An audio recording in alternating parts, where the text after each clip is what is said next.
आलो आहे SB custom मध्ये, जे की सांगलीच नामवंत गॅरेज आहे. दुनिया में लोगों को one of the best two स्ट्रोकच्या ट्युनिंग साठी ओळखलं जातं. सोबत आहेत एसबी कस्टमचे ओनर असलम भैया. त्यांना one of the best two stroke ट्युनिंगचे अवॉर्ड्स देखील मिळाले आहेत. एसबी कस्टमची सुरुवात सांगलीमध्ये 1974 साली झाली होती आणि असलम भैयांची ही थर्ड जनरेशन आहे. त्यांनी या कामाला वयाच्या 15व्या वर्षी सुरुवात केली होती. ऍज अ मेकॅनिक ते काम करतातच, पण पॅशन आणि आवड जोपासत ते स्वतः रायडर देखील आहेत.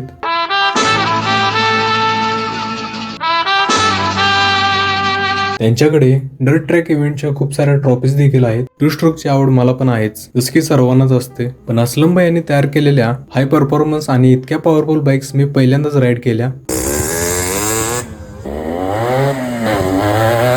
टू स्ट्रोक ट्यून केलं तर सुपर बाईकला मागे पडतातच, पण बाईक्सना न्यू लाईफ देण्याचं काम एक मेकॅनिकच करू शकतो. 8 वर्षापूर्वी जेव्हा लोकांना माहित पण नव्हतं की यामाला डिस्क ब्रेक बसू शकतात, त्यावेळी त्यांनी त्यांच्या RX 135 ला डिस्क सेटअप बसवला होता. ही RX 135 175cc मध्ये कन्वर्ट करून हायली ट्यून केलेली आहे, जे आपण नेक्स्ट व्हिडिओ मध्ये बघणार आहोत.